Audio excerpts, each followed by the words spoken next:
So back in Francis, I don't know at the time. 1783. 1783, there was these two France brothers. They had a paper factory. One time they were sitting around a fire toasting marshmallows, and they watched the smoke go up, and they're like, wow, what if we made a piece of paper, put it around that, and watched it go up? So they did that, and it worked, and then they said, wow, let's make it even bigger. So they made it bigger, and a big piece of paper, and wrapped it around the fire, and they built the biggest, nastiest smokes that they could. And then they didn't know if people were gonna survive. So they so on the first flight, they did a duck, a sheep, and a rooster. A cock-a-doodle-doo. That's what he said on his last one. Cock-a-doodle-doo. And so then they launched it up, and they survived, and they went to the king and said, wow, we built this. Oh man, I'm stuck. No, you're you're fine. right. They got went it. to the king, and who did the king want to send up? Prisoners, Yep. criminals, and they were, and the people were like, no, we should send important people up. So they sent important people up, and one time they were flying around a farmer's house about to land. Hang on with that thought. Let this car get by here. So Tracy, so you want to get that car's coming by. Okay, so they sent important people up. Yep.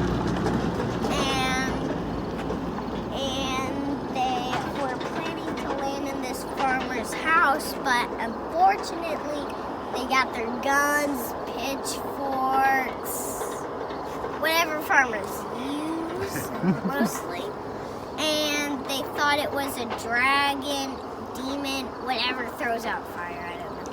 But anyway, they thought it was one of those things, so they tried, and there's a car coming. They attacked the balloon, right? Right? Yeah, and then, well, the people survived, but the balloon got destroyed. Yeah. And then So now what did the king do to make sure that didn't happen anymore? he gave them his wine and put the. Oh man, You're good. You're good. You know, you're doing an excellent job. What do they call that thing that they stamp in with wax? A seal, right? I will send my wine with you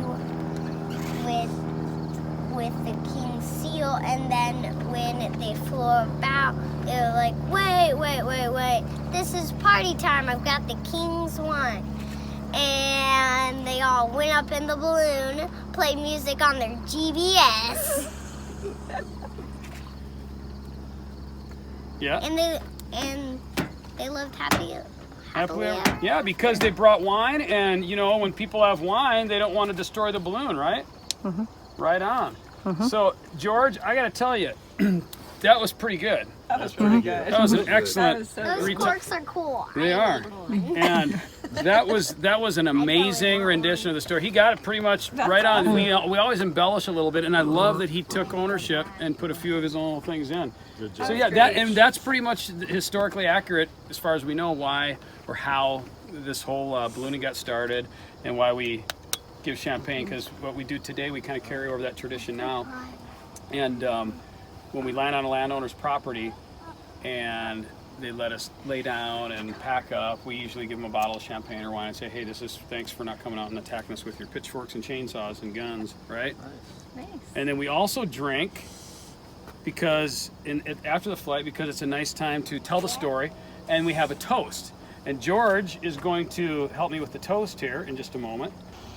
So why we're doing this toast is because on the end of the first balloon flight, they always did this.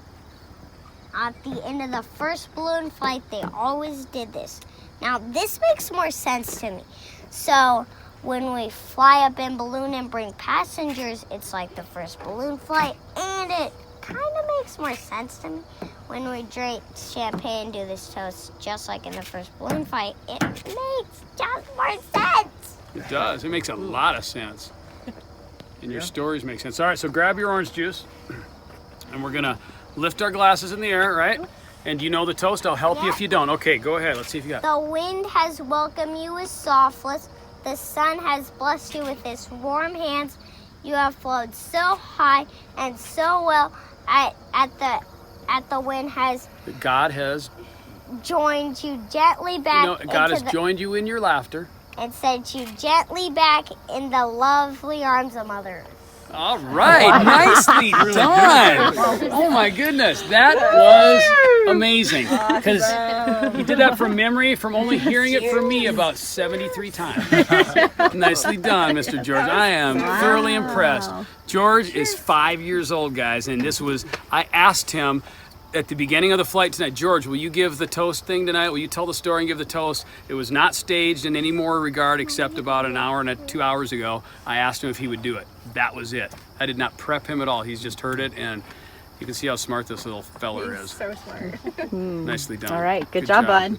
And congratulations to Leslie and to Chris, especially on his first flight and for your first flight with me. Thank you guys very much. That's what he always says on the end of it. You can't spoil it though. Everyone has to think they're the first ones I ever say that to. Were you there when your mom and I